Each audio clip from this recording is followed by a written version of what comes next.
Welcome back. Welcome to people who are joining us. It's my pleasure to introduce initially our new Vice President International, official. She's been it for a while, Jane Falkenham, ex-Dean of Social Science, famous demography researcher. It's a new word I learnt tonight. This is what she's going to tell you about. This is from Her Majesty. So just to make it clear, it's mine temporarily. This Regius chair is of the university, and it was given to the university by Her Majesty on the 26th of July 2013. It was indeed. So we will now leave you in the good hands of our Vice President before she hops off to the council dinner. Thank you, Wendy. And I'll introduce Muffy. Absolutely. So I'm just the warm-up act. But I'm really, truly delighted to be here this evening, and thank you, Dame Wendy, for inviting me. This is a really special occasion for the inaugural Regius Chair annual lecture. And I will hand over to Dame Wendy in a moment to introduce this evening's speaker. But beforehand, I just wanted to say a little bit about the Regius Chair and what a huge honour it is for the university to have one of these. I don't know how many of you know about these chairs, but the timing of this evening's lecture is really quite prescient, as the term Regius Professor actually, if you translate it literally, means the King's Professor. And this is the first time in my lifetime I've actually been able to say that. So we have a king, and we have a King's Professor. And the first Regius Professorship was actually in the field of medicine and was founded by the Scottish King, James IV, at the University of Aberdeen the University of Aberdeen in 1497. And up until this century, fairly recently, the chairs only existed in the ancient universities. So only the ancient universities were able to hold Regius chairs. And those universities were Aberdeen, Edinburgh, Glasgow, and St Andrews in Scotland. And then I think when there was a unification of the crown, they added in, probably a bit reluctantly, Oxford and Cambridge. And then also Dublin in Ireland. And only 2 Regius chairs were awarded in the 20th century.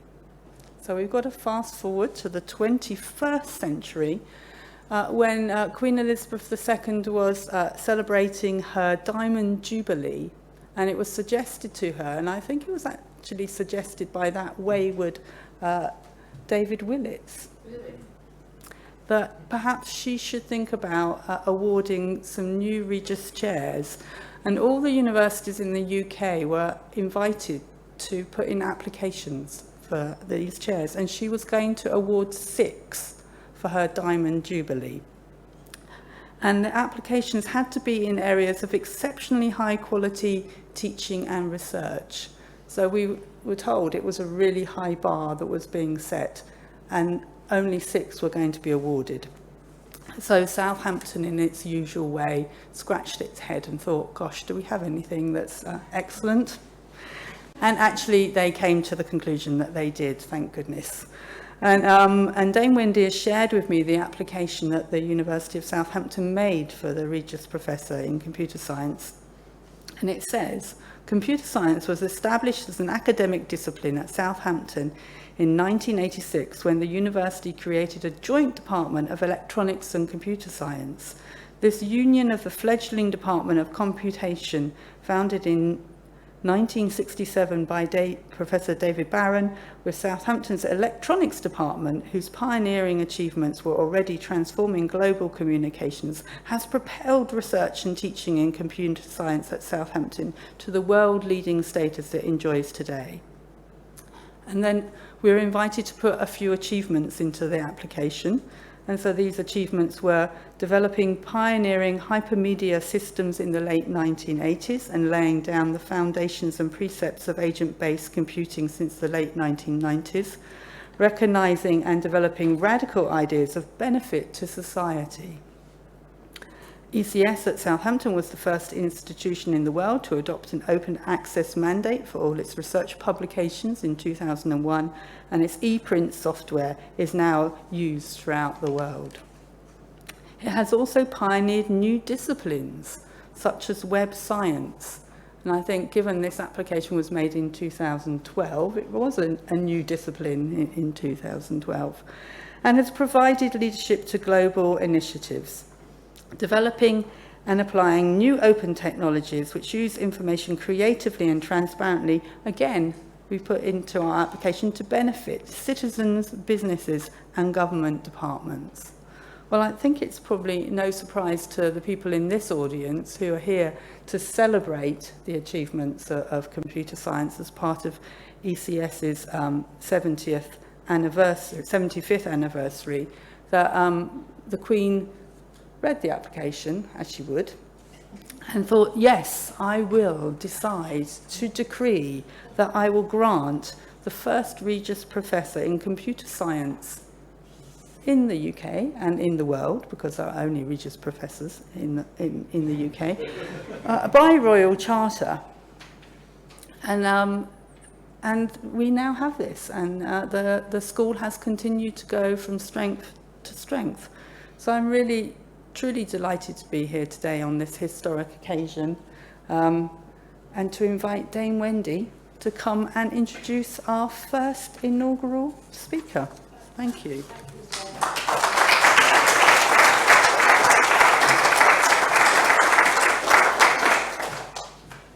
What do we do? Oh yes, here it is. We spun it round. This is the charter, which hangs in my office normally. You must remember to take it back. Someone will remind me, yeah? Yes, as I made it clear, the Regius Chair in the annual lecture is not me giving a lecture every year, right? The idea is that I invite someone to give a lecture every year who will talk about computer science in someone world famous in computer science, talk about computer science in the widest sense. And I thought, well, first of all, we have had an afternoon, those of you who are just joining, talking about all the things that Jane read out as what we said we were good at.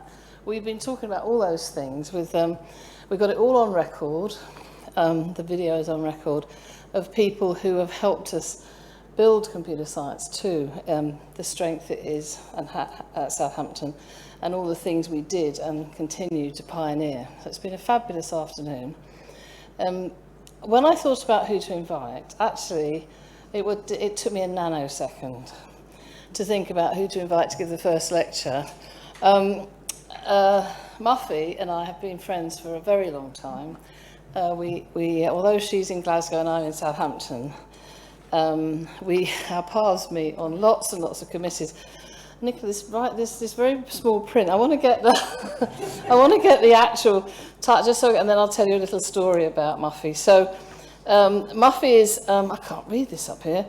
She's from Canada originally, and she actually got her degree in computer science at the University of Stirling, which is why you were nodding to all the things about Scotland in the Regius Chair, because you were at Stirling. She actually did a degree in computer science, and then and maths. Yes, but you know, there's an awful lot of people employed in the 80s and 90s in computer science that didn't have a degree in computer science. There were 7 of us, and 3 were female. Wow, we've heard those stories earlier. Some of the numbers went down rather than up. Then you did your PhD at St Andrews, right, on the list that Jane was reading out.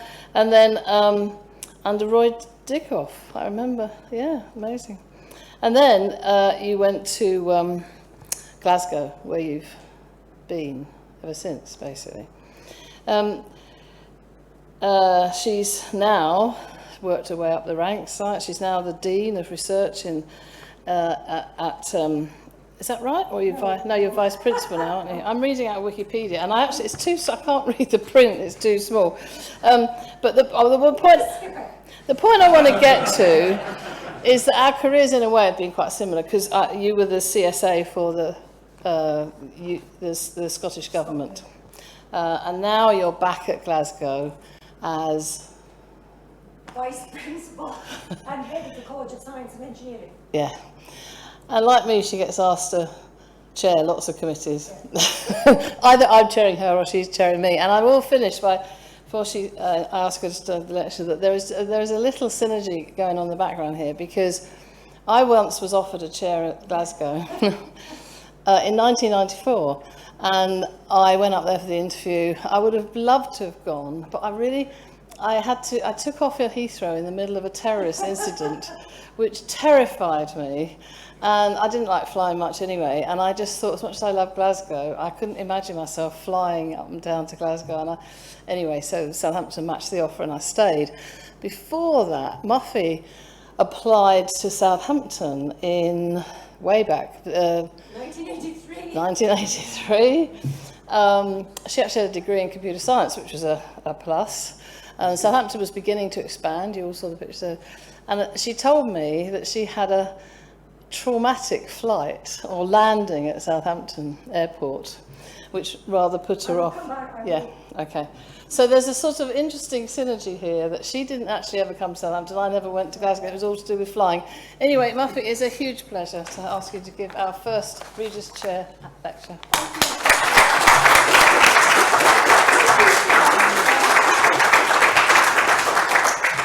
Wait, sorry, when you haven't got it quite right, 1983, I took the train. But about 15 years ago, sorry, I'm supposed to speak in a microphone, am I not? About 15 years ago, I came to examine a PhD, and I think it was Michael, it was one of your students. And I had the worst flight of my entire life. And not only was it bumpy, but just as we were about to land, looked out the window and there was a vehicle on the runway. And Jesus, sorry, it was really awful. And we went straight up, and I swore to myself, if I lived, I was never, ever going to fly to Southampton ever again. And I flew today. There's one reason, because of Wendy. Seriously, I would not fly here except for Wendy. And today's flight was smooth, pleasant, and it was actually early. So I think this portends very well for my talk now. So off we go. I have a heck of a lot of slides, don't be frightened, and there's technical stuff on them, but I've got a lot of pictures, and what I really want this to be a talk by cartoon and to focus on some of the high-level ideas. Okay, so off we go.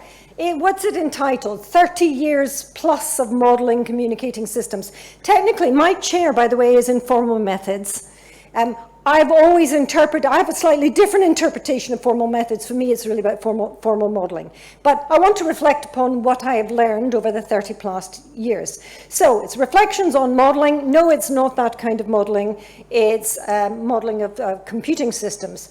So my work has been about developing models and developing formalisms. And what I'm going to do in this talk is I'm going to go through 6 different applications. And for each one, look at what was the question, what were some of the techniques, and what did I learn? And the real focus of this talk is what did I learn each time, and actually how I have changed. I like to think I have grown, but you can conclude yourself at the end of it. Okay? So, and I'm just going to conclude with, of course, I have to conclude with, the future, and I will say something wise about the future of modelling. Anyway, off we go. So here's the 6 applications. I'm not going to read them out, but you can see they change. I started very much in the whole telecoms area. A lot of work was on protocols. And then I have moved into different areas over time. So the applications have changed, and actually I think so have I quite a lot. By the way, I actually was interviewed by Donald Mickey at Edinburgh for a PhD in AI.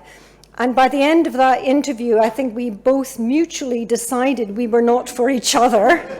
And actually, I remember very actively thinking, I'm not having any of this AI stuff. Absolutely. I'm going off to do algebraic structures and St. Andrews.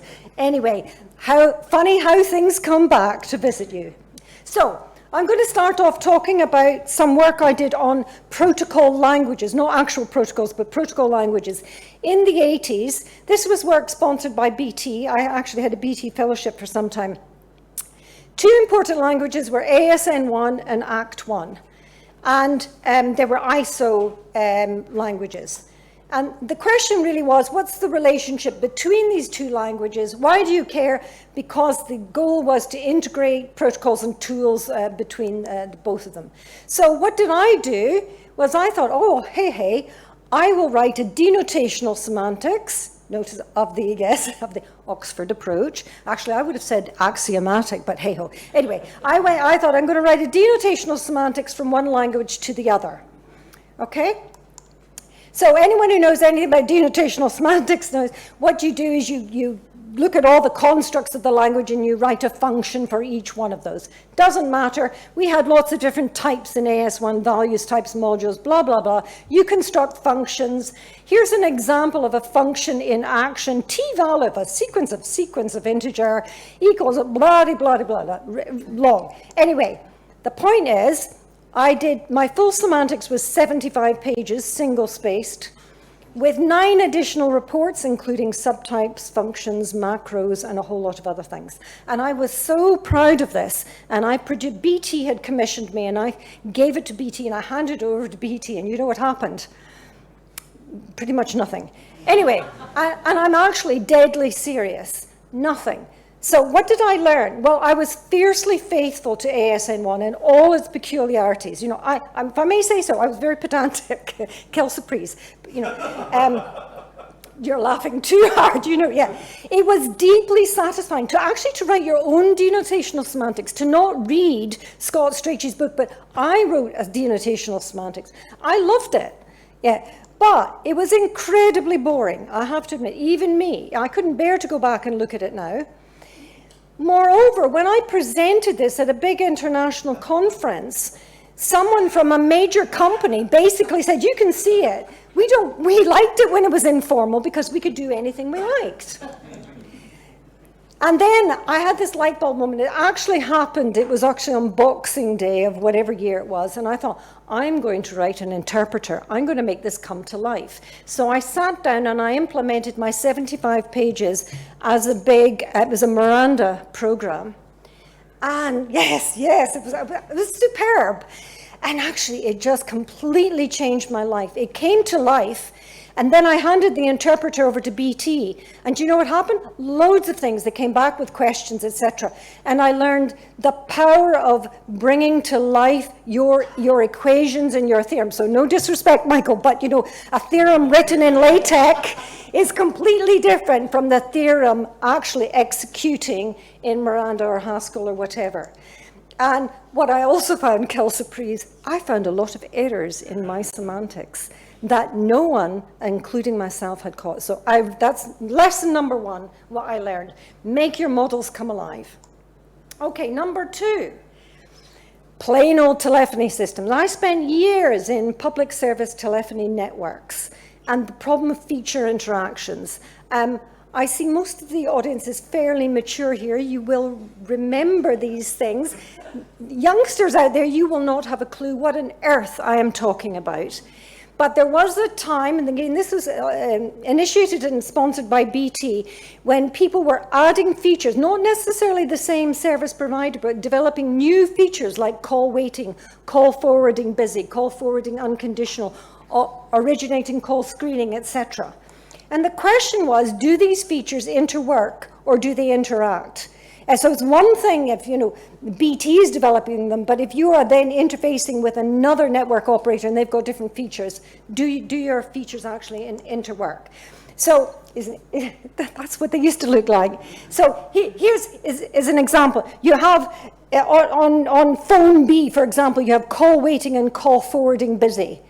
Well, if you know what these mean, you realize actually that's inconsistent. It doesn't make sense. They can't interwork. So in fact, BT then realized that you can't offer those in a service. But it gets more complicated when you have these features on different telephones, on different processes. What if you've got call forwarding unconditional and B, and you've got terminating call screening on A? That means when you're the terminating party, you can't get called. There's an interaction there. Who's going to find this? when perhaps these users are in networks run by different providers. By the way, I found out all sorts of things that was fascinating to this, like how 999 works. You know, 999 is the originator, even if when you call 999, they still play the originating role, not the terminating party. So you can't actually close down a 999 call, only they can. All sorts of other aspects of originating and terminating. In the olden days, what you could do is you could ring the opposition, the opposing company, and you could just call and keep their lines open because, of course, if you're the originator, the terminating party can't close down the line. Eventually, networks would time you out, but you could paralyze the opposition that way. So the key for me modeling this is to look at this whole idea of, are you an originating party or are you a terminating party? So is this... From starting from some idle, you can move either into becoming a terminating process or an originating process. Anyway, by cartoon, you can see there's lots of events here. You move between states. So the key for me was implementing that model using Kripke structures and linear temporal logic properties, which got me into model checking. Previously, I'd been in theorem proving. This is a big moment for me when I went into model checking and using communication channels for synchronization and coordination.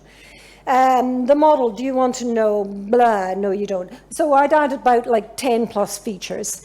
And then you have to think about how many users am I thinking about? Is this two-way, three-way, n-way interactions?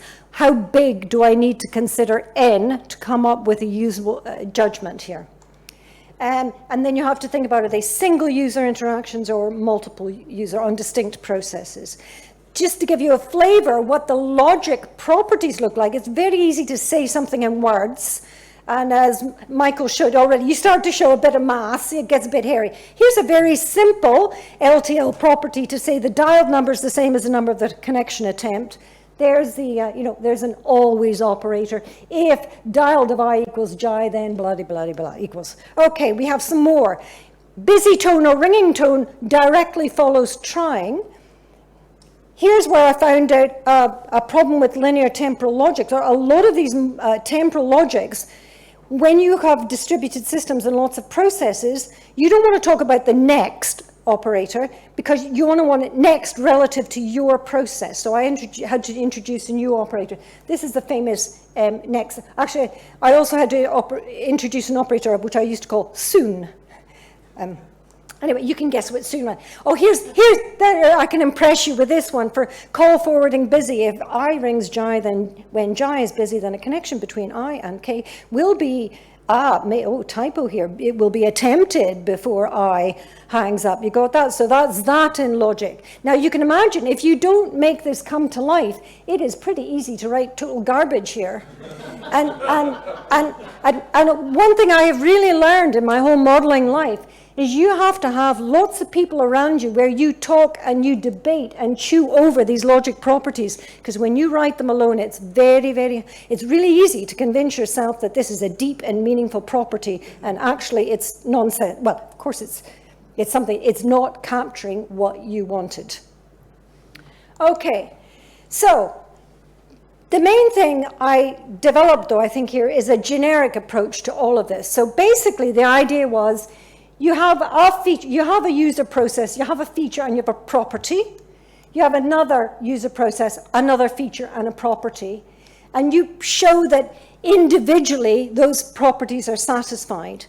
If though, when you put them all together in the model, that doesn't satisfy the conjunction of the properties, then you have an interaction. And then you've got to start playing with these features. Are they single or are they multiple?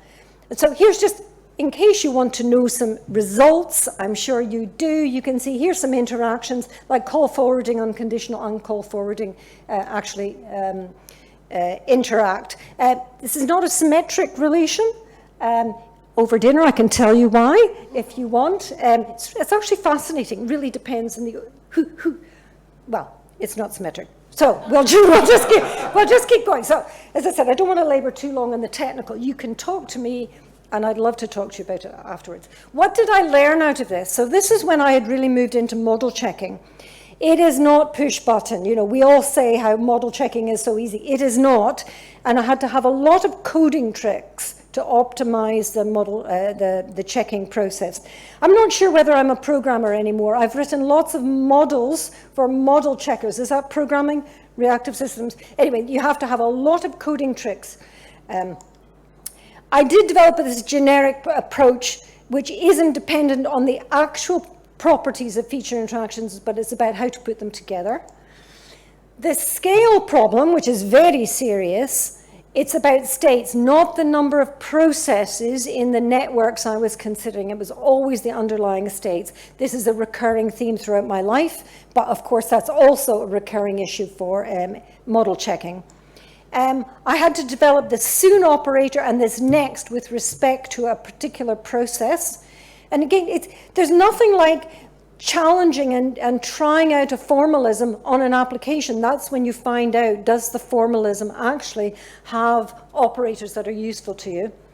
Where I ended up was, actually, you just shouldn't be doing this. What you probably should be doing is bringing in an online dynamic feature manager into your network to be actually managing these interactions rather than trying to do it at design time, because you never get the full specification from the network operators.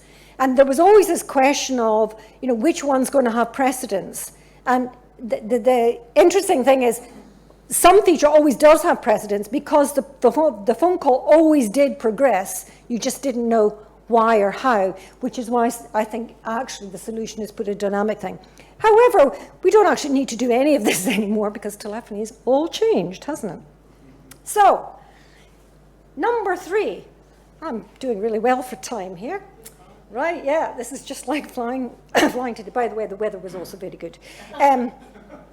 So, number 3 is something really quite different. And like I think all good research, it starts by meeting someone, usually in a pub, with some alcohol, and having a conversation. In this case, it was a cancer researcher, and I had met previously a number of biomedical researchers, but I hadn't really clicked with them.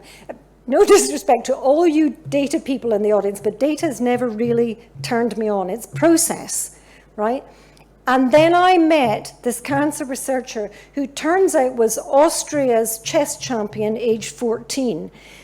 And what that means is he thought, or he still thinks, really algorithmically. And he and I just got on, and I found out I could work with him and understand some of the issues. So through him, I got into modeling intracellular pathways and signaling pathways. And basically, this is the issue where you've got a cell, you've got a signaling molecule that comes in is attracted by a receptor, and it sends a message into the nucleus to have effects on the genes. But the key thing for me is the way it goes from here to there affects the effect. And that's what I got interested in through him. So the question really was, can we understand the interactions and the sensitivities in this whole paradigm?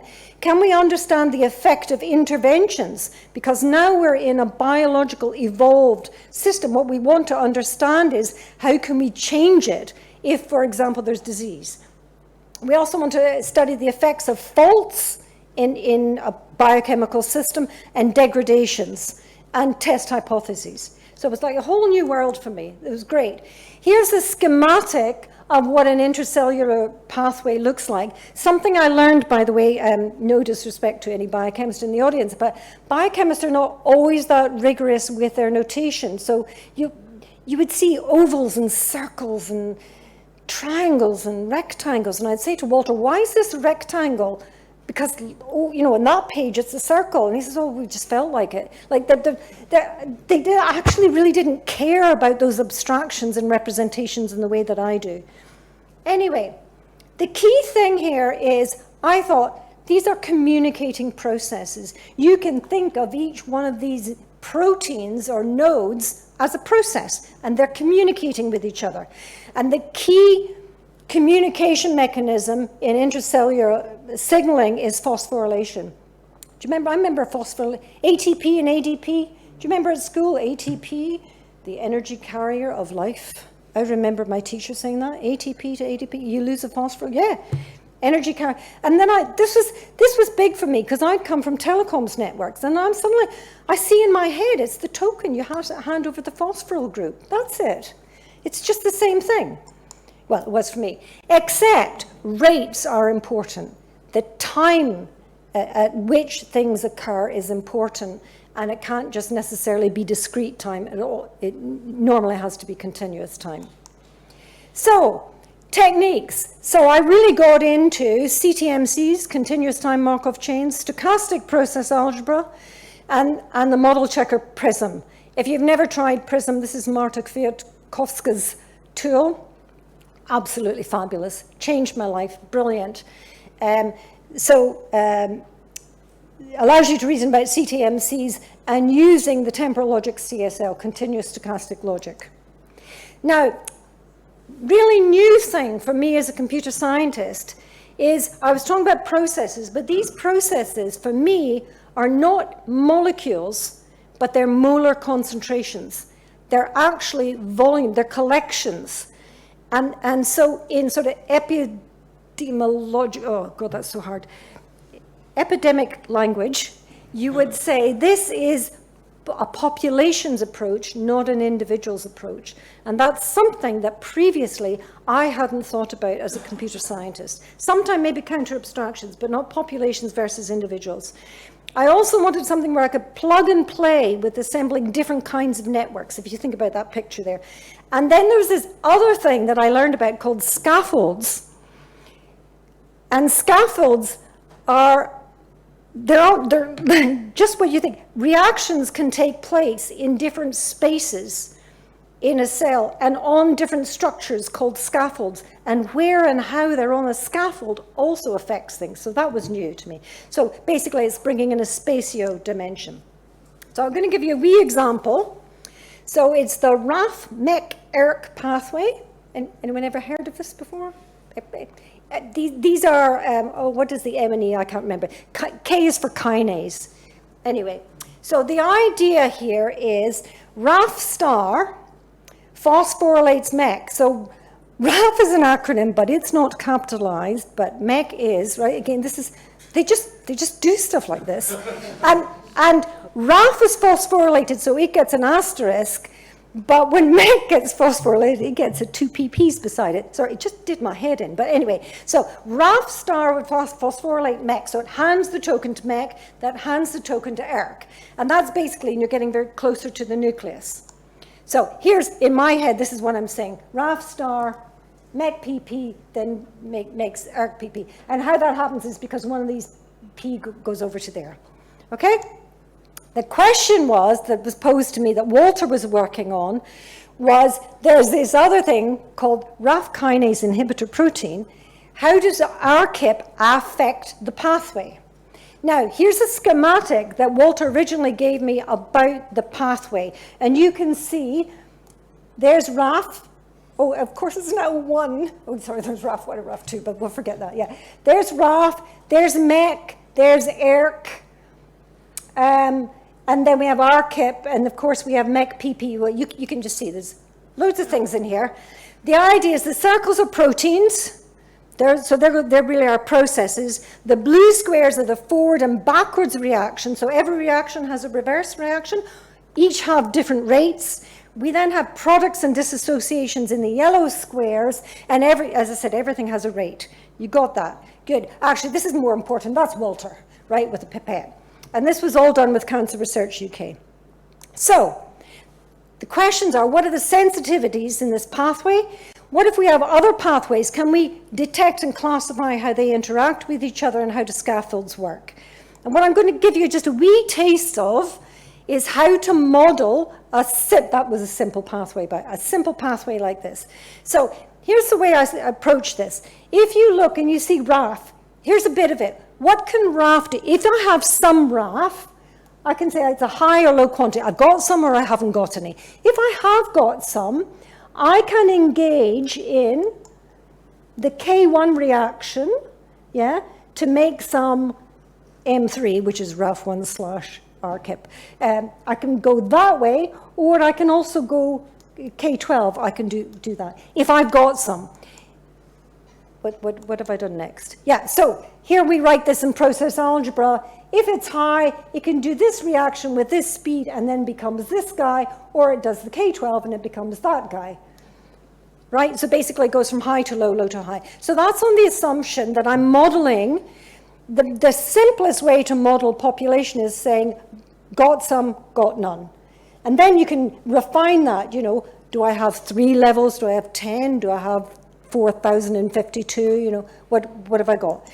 You can then, you write the opposite. If I've got no RAF, what can I do? Well, I can make some from K5.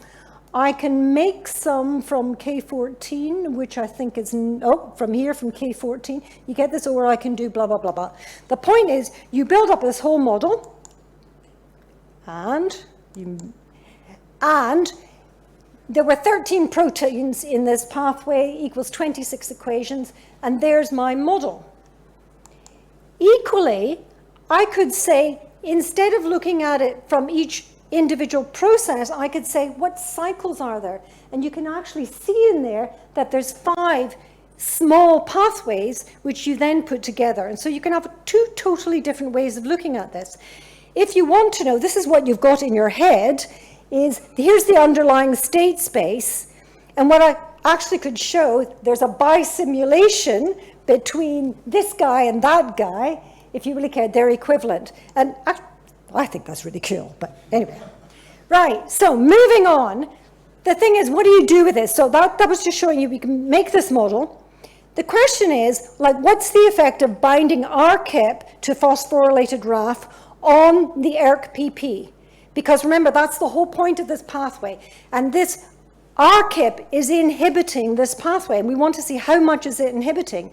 And what you can see is, as you increase the rate of that reaction, the throughput of the phosphorylated ERK is really brought down. And this is actually, for me, the most essential and key thing. It shows you how the rate of a reaction is affecting the effect. Now, why is that important? Because if you can tamper with that rate, then you can have an effect. You can dampen down this whole pathway. How might you change that rate? Well, you might add a catalyst. You might add another pathway that kind of sucks the protein away and involves it in another reaction. You got that idea? Great. So the whole thing is we want to do this with multiple pathways, and we want to detect when they interact with each other. So I thought I'll just give you a flavor of the CSL properties, because you need to be convinced you can do that technically. So here's one, substrate availability. In English, the pathways compete for a protein. So it is not possible to activate a protein in both pathways. There we have it in CSL. It's always true that globally it's not the case that both are phosphorylated at the same time. Simple, right? And so you can start to test this against your pathway.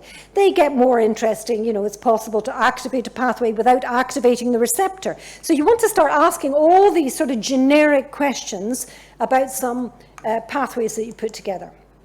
So you'll be delighted. That's all I'm going to say about that. What I wanted to conclude here is, what did I learn about this? So the first is that reactions, these are biochemical reactions. Chemical reactions are processes. And it was actually really great to go back and read a whole lot of chemistry books and think again, what is a reaction? I also learned and had to think about individuals versus populations and representing quantities, which is not something I had done before in computer networks and the kinds of models I'd looked at before. I got heavily into CTMCs. I've never left them. I'm still into CTMCs to this day. Now, typically, these pathways are modeled using ODEs or PDEs. So I had to go back and learn about ODEs again, which is actually really fun. And then I realized, you know what I was doing here? Did you spot it? That was Euler's method. Euler's method is always about taking these discrete steps. Anyway, I thought it was really cool. CSL and propositions for quantitative trends. So we could start looking at volume. Sorry, I didn't include that here. But the key thing for me is it brought me back to science. I always called myself a scientist, and I realized I've not been a scientist at all. I've been an engineer all these years. I've been talking about, here's an idea, let's build a system that embodies this idea. A scientist is presented with something and says, what does this thing do? How does it work? How do I extract the function? And it provoked me to think really deeply about what are we doing. I'm not interested in debate. Of course, computer science is a science because we have fundamental laws, but it's just the way I was approaching. Am I modeling something I want to build, or am I modeling something that is here and that exists and I need to understand it? And you could say, for example, the internet, of course we engineered it, but actually it's now become a thing that we need to use scientific tools to understand what it is that we've got. Okay, that's 3 down, 3 to go, okay? So that was my foray into the life sciences for a while. And then I went back home. I went back to networking, etc. And I want to talk about home network management. By the way, a word to you young people out here. It's quite hard to hold multiple domains in your head at the same time, to hold all of systems biology and then all of modern communications at the same time didn't kind of work. So eventually I went back to networking for a while. So here we are. This is work, by the way, with Tom Rodden and Steve. No, Steve's not here. Steve's coming later. This is Tom and Joe Sventek. So the idea is you've got a home network, which a PhD in computer science doesn't enable you to manage, I have to say.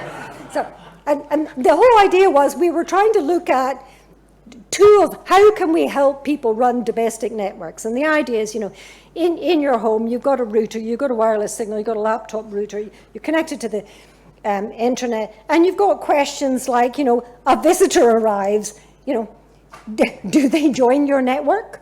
Does it work? Also, that you want to invoke policies. For example, you don't want access to certain sites, or you don't want access to the internet during some hours, etc. So questions are looked at. Oh, there we go.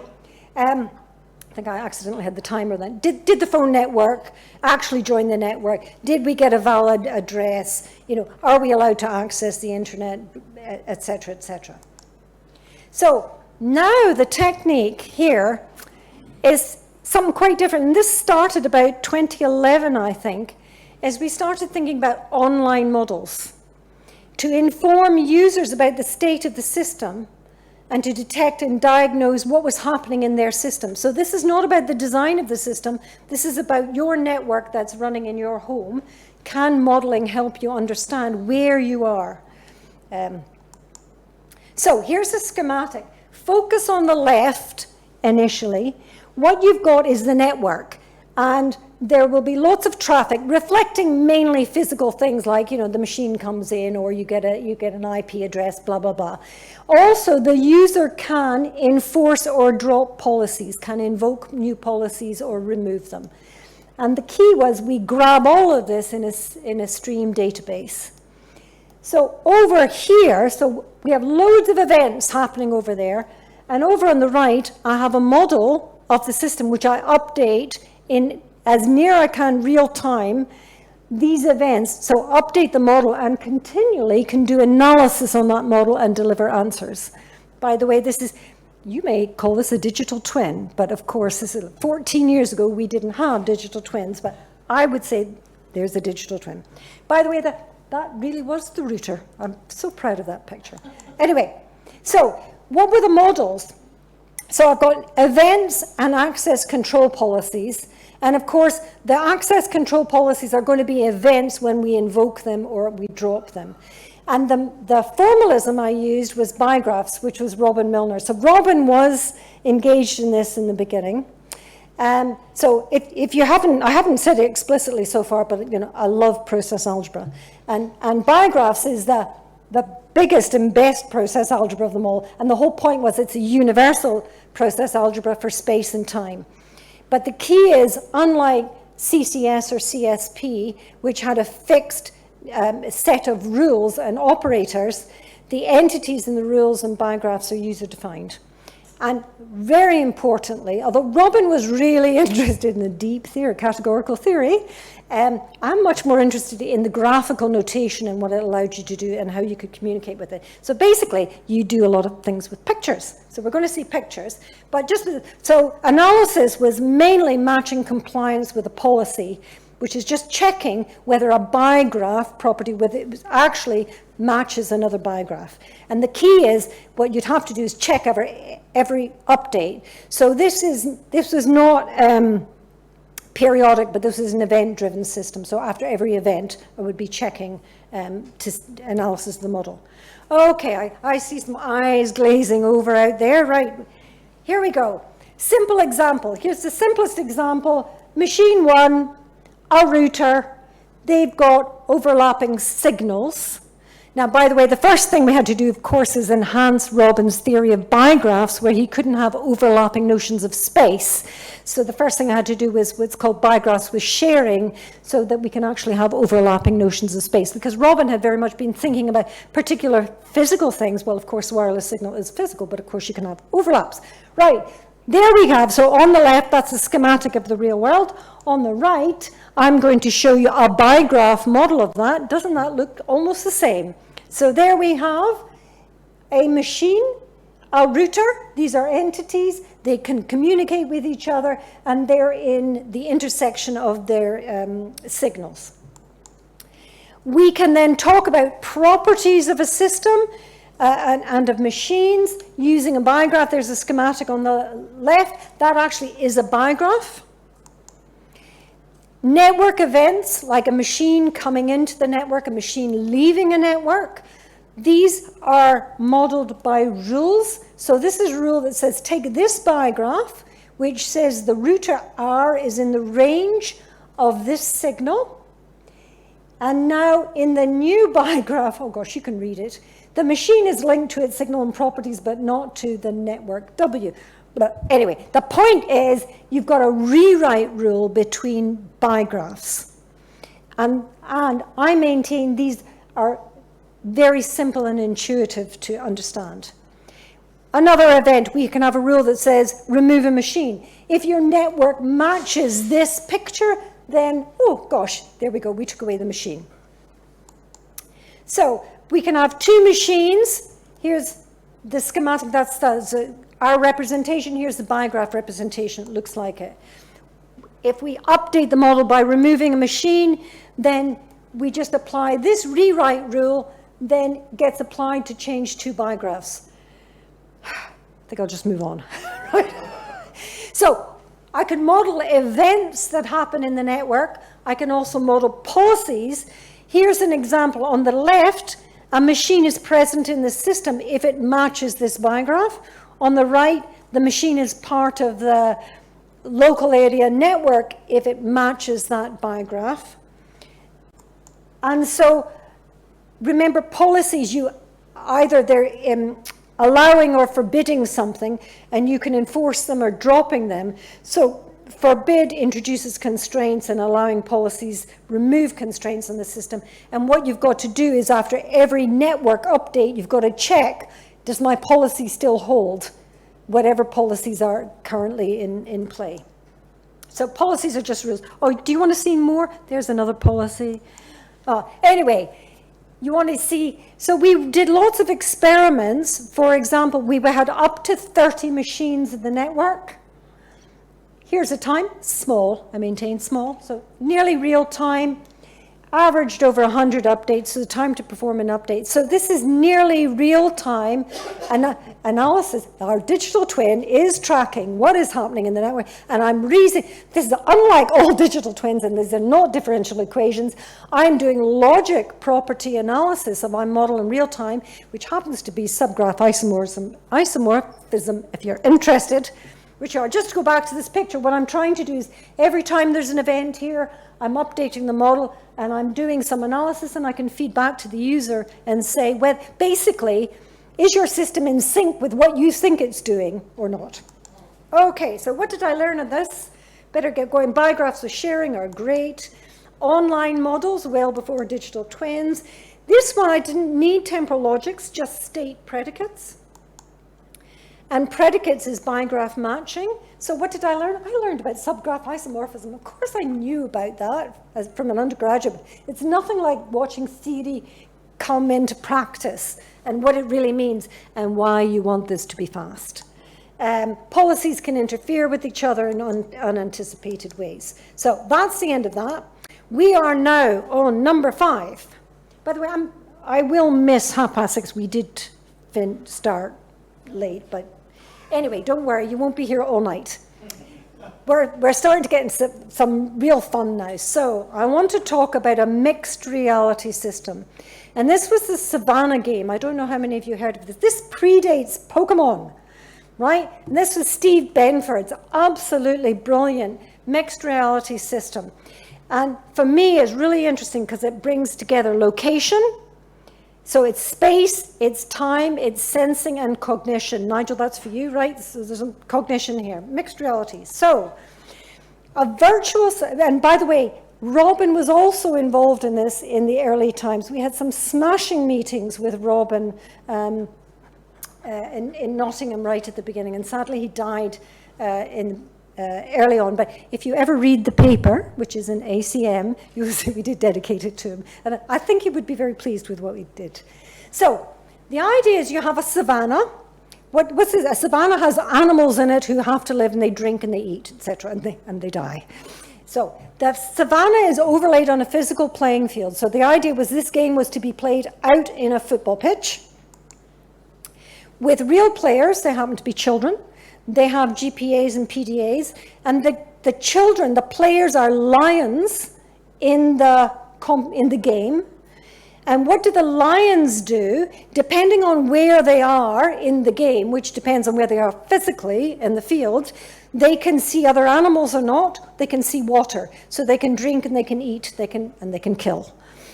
But to kill, so there we go. So there's picture real kids playing the game.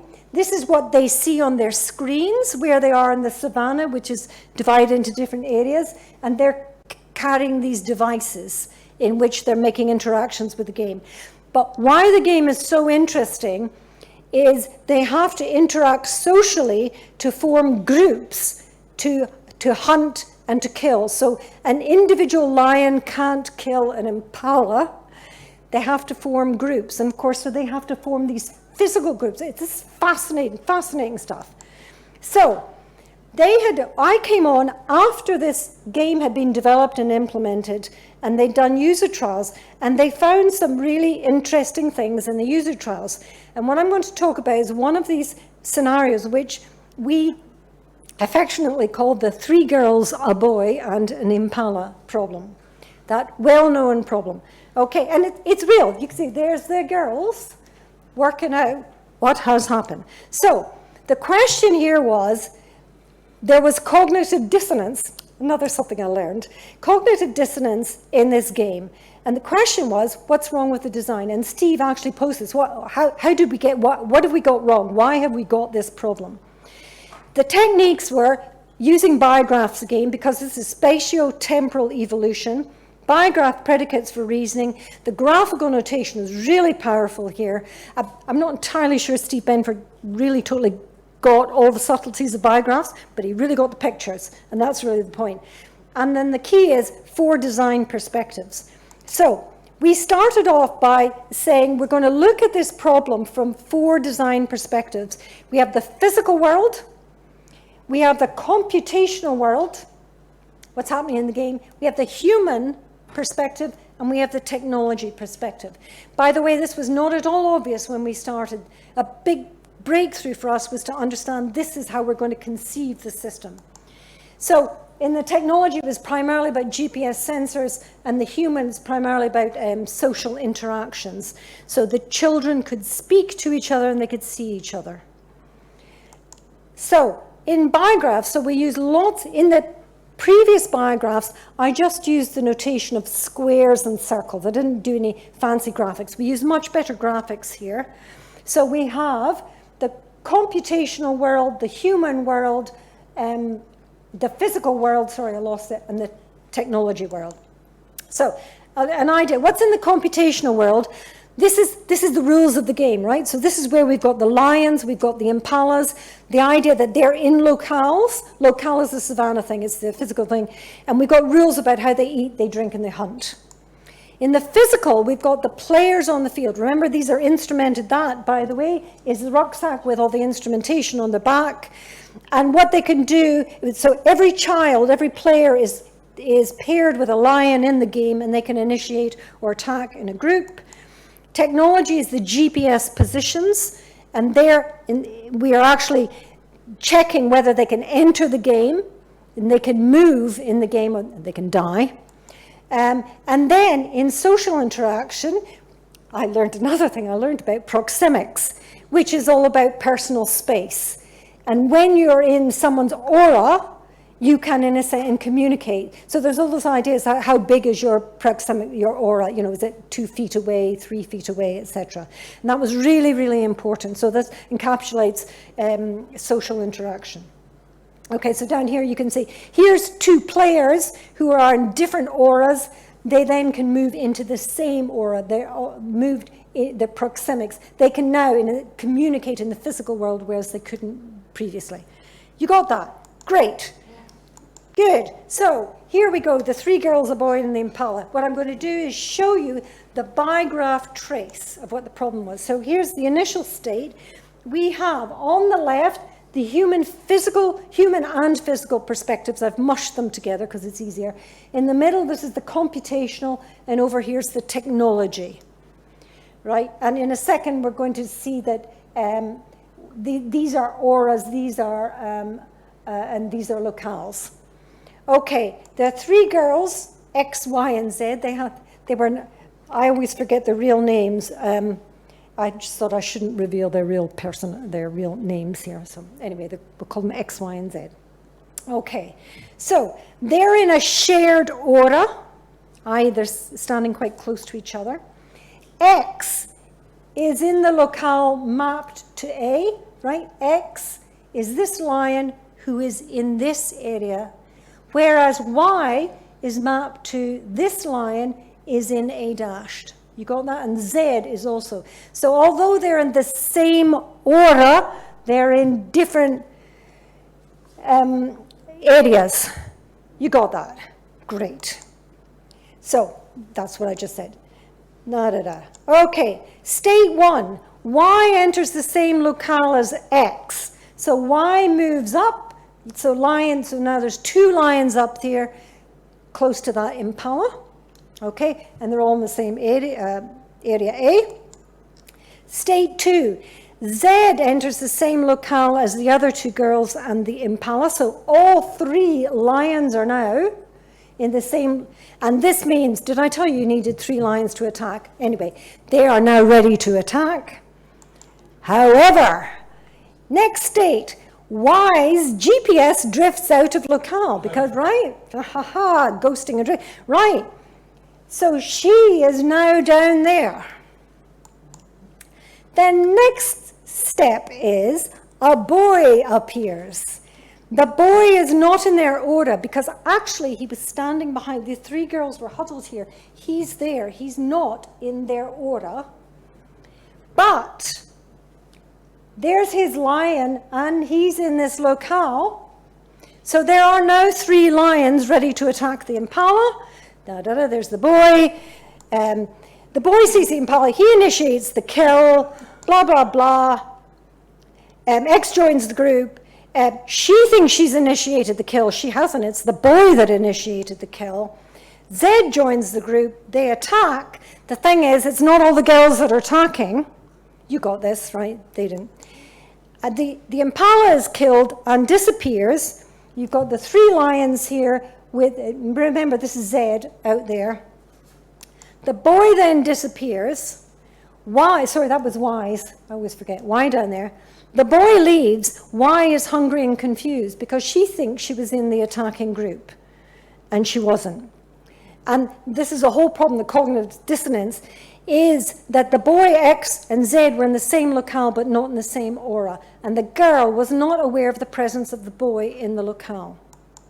So, for me, from a modeling point of view, what I say is, here's the theorem I would have expected to hold, that for each pair of perspectives, we got some relationship between them, that the children, A and B, if they're in different auras, they should be in different areas. And the thing was, when you pose that as a formal theorem, you find it is not true. And it actually shows you we do not have what I would call a good relationship between these perspectives. So each pairwise perspectives should have been reflecting the relevant aspects of each other. And that was a revelation about what was wrong with the design in the game. So, what did I learn?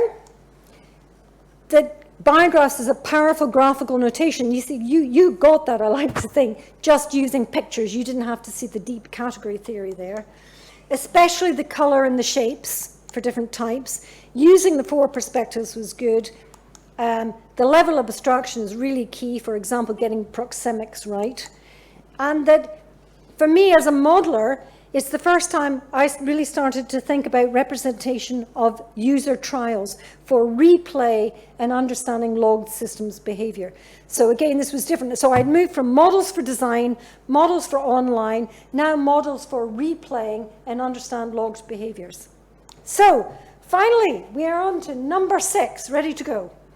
Last one, user interaction styles. So until just recently, well, like number 5, I never wanted to have anything to do with humans, like pesky, like I'd really rather they weren't in the system at all. This was quite a shock to me, so I'm starting to look at user behavior, there's a human behavior. So the question was, how do users actually use an app? And can we redesign an app to suit how they actually use it?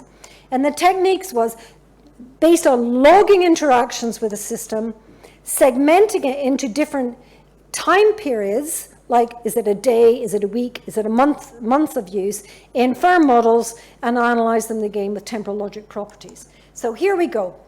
Schematically, for any system, you can think we have a load of users, and users move between observable states. So, you know, well, I'm not going to tell you what they are, but, you know, we'll use colors here. So we have a whole load of traces. So I'm logging a system over time. I've got all these traces.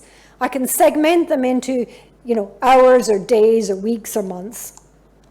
And then I can infer a discrete time Markov chain, which says, what's the likelihood if I'm in a red state to move to, that used to be blue, it's kind of gray, mucky bluey gray. And you can see actually red, you know, nearly always is succeeded by a mucky bluey gray.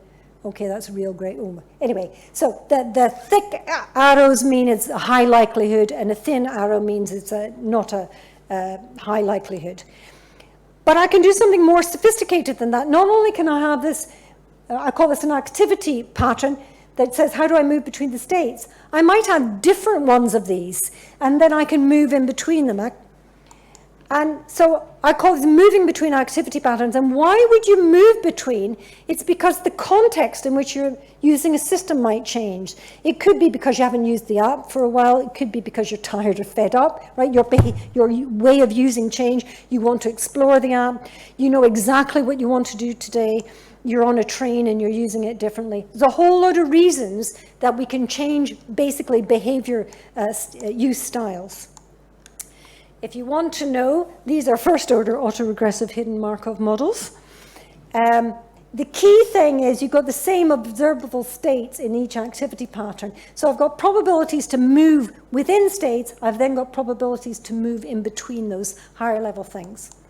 Okay, and you can infer these using Baum-Welch. So this is all based on EM algorithms, if you care about these things. Now, I want to look at logical properties. So there are 2 kinds of properties. I can talk about properties within an activity pattern, which means I can only refer to the Y variables. Here's some examples. Probability to reach a state from, you know, within another state, blah, blah, blah. Or I can talk about properties that are over activity patterns, like moving in between, in which case I can talk about variables X and Y, and that's what I call a multiple activity pattern. These get really quite interesting. So, for example, I can say, what's the likelihood in state I, in pattern I, that I can move to change into pattern I, another I? You got that? Yeah, it's like, what's it like, if I'm here, what's the likelihood I'm going to jump over to there? I can also look at long run behavior. I can do all sorts of things. So, in my remaining very few minutes, I'm just going to tell you about an actual application. And the application we looked at was called App Tracker. Now, this is getting a bit meta because the app we looked at is an app that tracks your use of apps. That's actually incidental, but anyway, I use the word we. Of course, I didn't develop this app. I was working with Matthew Chalmers and his team who developed the app. The point is the app is instrumented. Yes, we had ethics approval. And it's used by tens of thousands of people worldwide, so I have a huge, lovely data source. So, over 35,000 downloads. This work was started in, I think, 2014, when it was first deployed.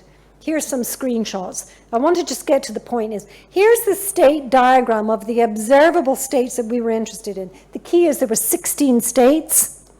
Here's, in a sense, the relationships between them. That is not an activity pattern. That is the state diagram of the underlying software.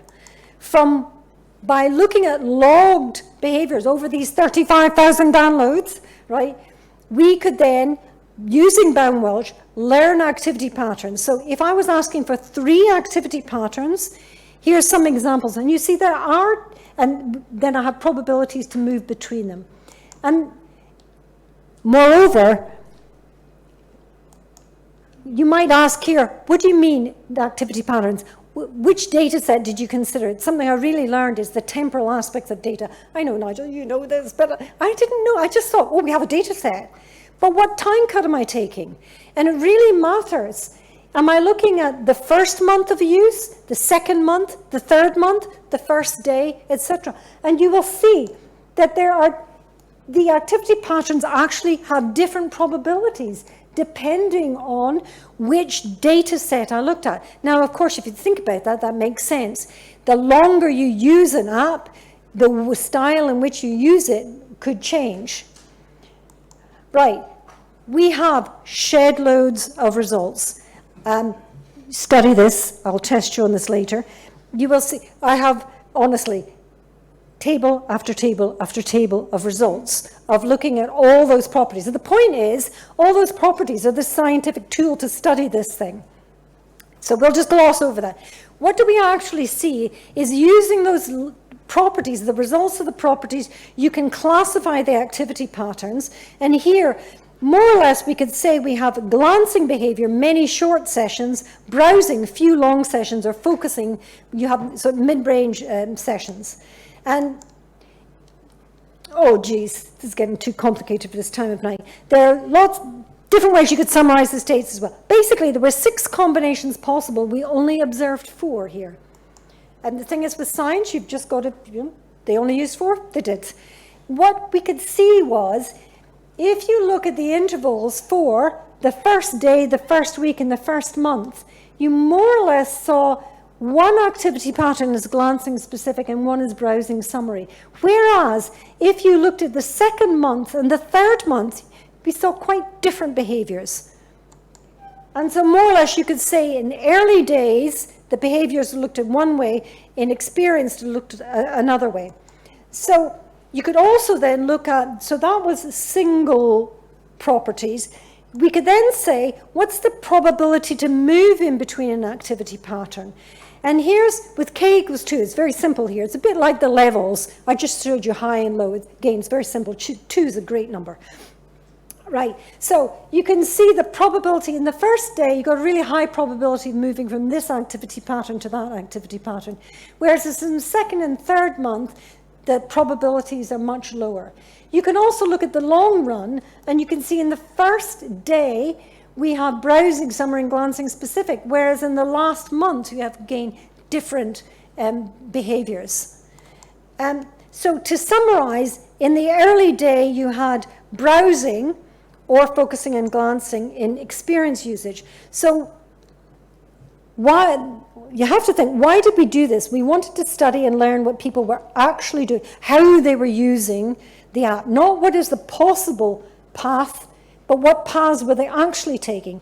So we then went back and said, right, we're going to redesign the app now to support these activity patterns.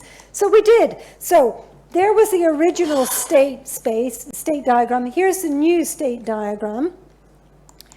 We went, the royal we, the team of software engineers, implemented it, deployed it, put it out in the App Store, downloads by thousands of users. We did the whole thing. So 3 years later, we then have these results, and actually these are really pleasing. So what you see, in the first incarnation of the app, we had high likelihood to change activity patterns. In the second incarnation, the probability is very low. So I would conclude from that that's a successful redesign. It's much closer, more aligned with what users actually do. Right, just a word, sensitivities.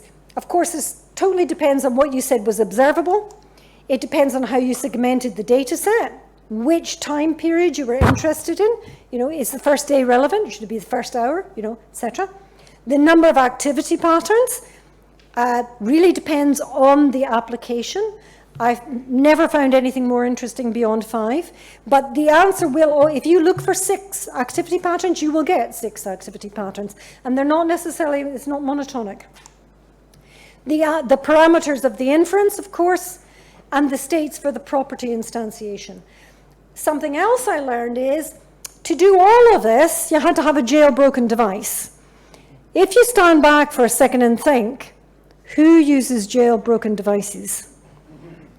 Maybe not representative of the general population. And this is actually really infuriating for me because, basically we're looking at 17-year-old boys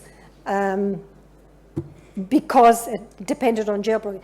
And even worse, when you go to the new app, Apple won't allow you to link back to the first app, so you don't know whether you're looking at an existing user of the first app or a completely new one, because you can't link the installations. So this is what I call doing science, right? Experimental science. I hadn't known that before. So what did I learn? Don't worry, nearly finished. So this was about models of actual behavior, not about design. I learned a lot about machine learning. This is unsupervised machine learning, but it's not for prediction of future behavior. It's about it's looking at the past so I can then redesign and then go forward again. So it's quite different application of machine learning. Anyway, it got me into the whole machine learning world. Real world deployments and the bias of users. It's not one monolithic data set. It depends which time period you look at it. And experiments take a long time. Think carefully about designs. The paper that encapsulates all of this has been rejected N times because people keep saying that, but you should have tested this hypothesis. Yeah, well, in 2014, we didn't think of that. And it's a bit infuriating. You can't go back and change the design. So I learned a lot there. And if you're one of those reviewers, maybe you'd like to think about that. Anyway, temporal logics again and again and again. And this is models for redesign. So there's a whole lot of other models that I didn't mention. Recently, I've been into BDI agents, you'd be pleased to know. Done loads of protocols, medical devices, service failure. I thought I would mention the most ridiculous model I ever did was a model of War and Peace as a continuous time Markov chain, and looked at if we had changed the rate of Napoleon's advance on Moscow, would Pierre and Natasha have got together? What's the likely? It's absolutely ridiculous, but it was really good fun. So, just to recap, what did I do? I just looked at 6 examples. Each one had different technical techniques, and I thought I would just, in each case, I think in the first one, what really struck me, I developed an interpreter. In the second one, it was understanding temporal logics. The third was bringing in continuous time Markov chains. The fourth was going online. The fifth was design perspectives. And the last was looking at inferred models from actual behaviors. And the second 3 all involve some element of human interaction, which totally surprised me because, as I said, I never wanted anything to do with humans. So, recurring theme, theory is always challenged by applications. Over time, we've just had more and better automated tools, and I'm so thankful because I've been able to use them. My own models are becoming increasingly stochastic. They become more online, more humans, and more about replay and trying to reveal the behavior in the wild. So I think I would say I now do formal methods in the wild. And that interworking and interactions are everywhere. So the future, I have to conclude with that, models are for more than design. A lot is about online decision support. Oh gosh, I think that's called a digital twin. Also, we've got to think about, are we modeling something we would like or something we actually have? Really interesting, and how that interplay. Data isn't everything, but it is something, I have learned. Yeah, it's something. Processes are informed by and with data, so I'm really interested. You know, it's always processes that turn me on, but I'm appreciating data now. Maintenance, ownership, and documentation of models are really, really important. You know that. And finally, it's not actually the model that matters, it's the modeling process. And with that, I want to say thank you. And I also want to thank loads of collaborators who worked in the research. I just kept saying we, and I owe a big thanks to the people listed there. Phew.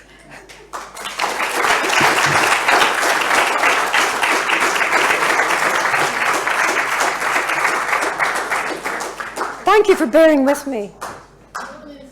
I would have been on time if I'd started on time. Yeah, okay.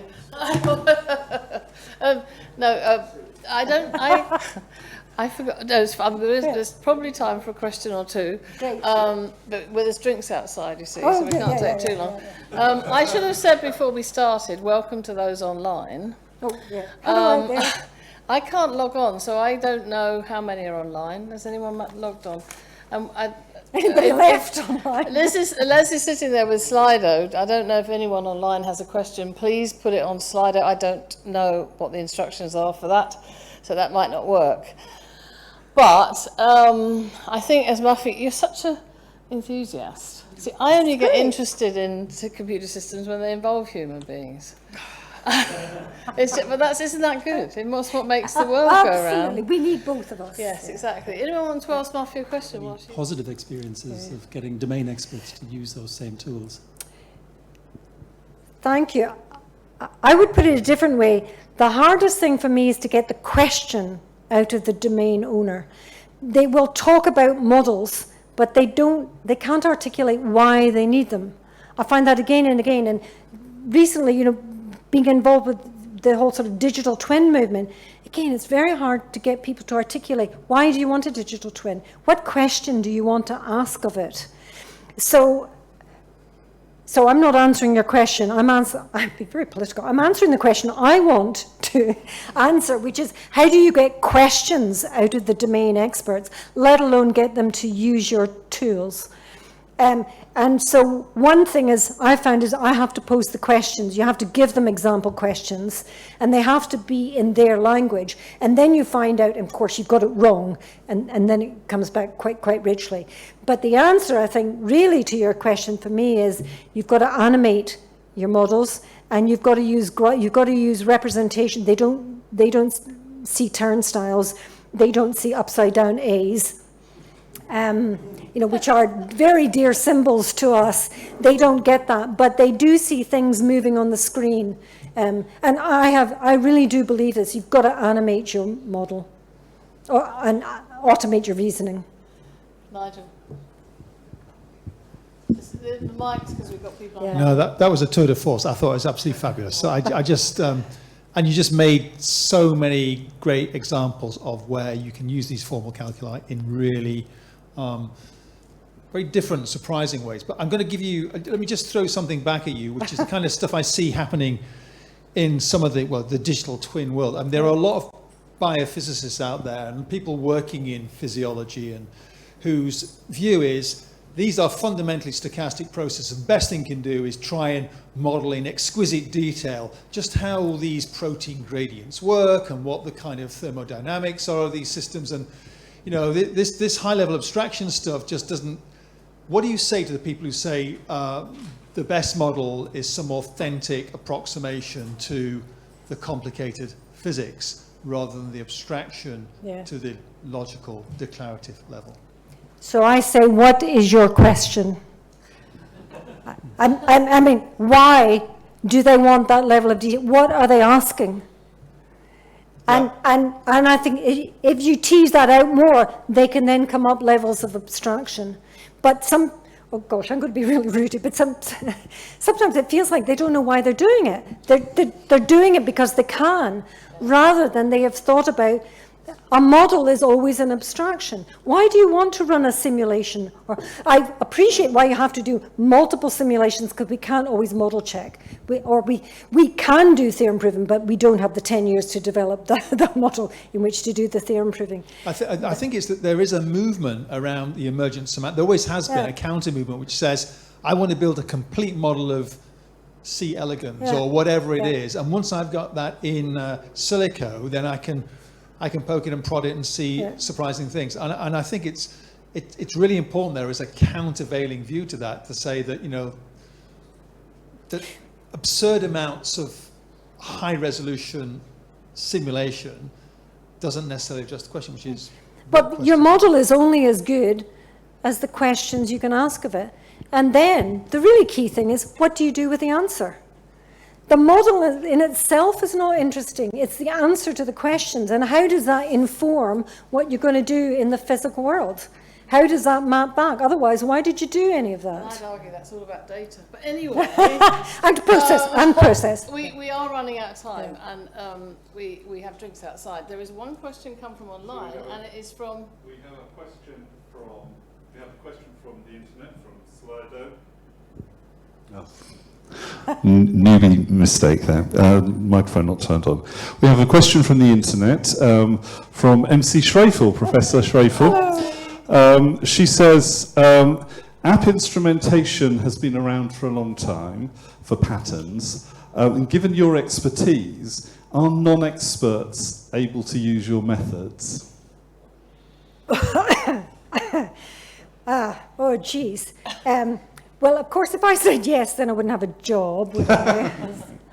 Can I say, when I started out in this, when I did my PhD in algebraic specification, I truly believed that people would be writing algebraic specifications of their software. That's what I thought this was all about. I realized that is utterly foolish and ridiculous, and sort of, I don't know that they ever will. But maybe I'm getting close to that in the very last thing. If we have these generic techniques of inferring a model from things that we have observed, people might get used to then, that's a kind of standard kind of model, these autoregressive inferred models. And then you have standard ways to ask questions. So the way I'm seeing it in my mind is for me, the model and the logic properties are these scientific tools. They're like my microscope that I look in on this system. And it's about having more and more kind of standard ways to use the microscope. So it's yes and no. Yeah. Sort of. The response is, thank you, have a great supper. Thanks, MC. Sorry you're not here. I'll pick up, and we have to finish, I think, now. I'm sure we'll ask you. I get you to talk over dinner. I want to talk about modelling the internet. Now you threw that out, and that's I did. Yeah, that's interesting. But as Nigel said, tour de force. You are one of life's enthusiasts, and you just, even though it's never work I'm going to be excited about doing. I don't think, even though I was a pure mathematician, you just made me feel like this is something that's fabulously interesting. Makes the world go round. You've got to understand it before you can, and particularly what you said about the digital twin thing, right? That's really struck with me. We need to get the digital twin community to say, what questions are you trying to answer, and get you answers, and, rather than just doing it for the sake of it. But I thought that was fantastic. So we have to do something about that. We have some digital twin workshops. So I just want to, you all, you know, in the usual way, thank Muffy for the most amazing inaugural annual Regius Chair Lecture.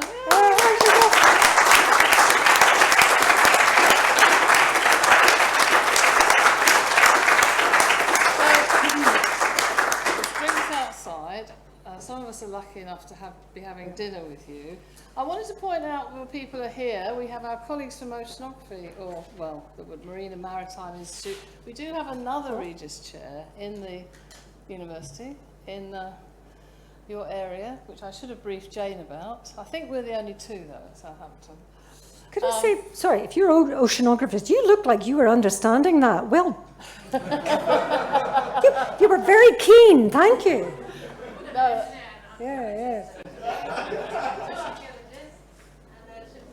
yeah, so it's fabulous to see you here. Thank you very much for supporting us.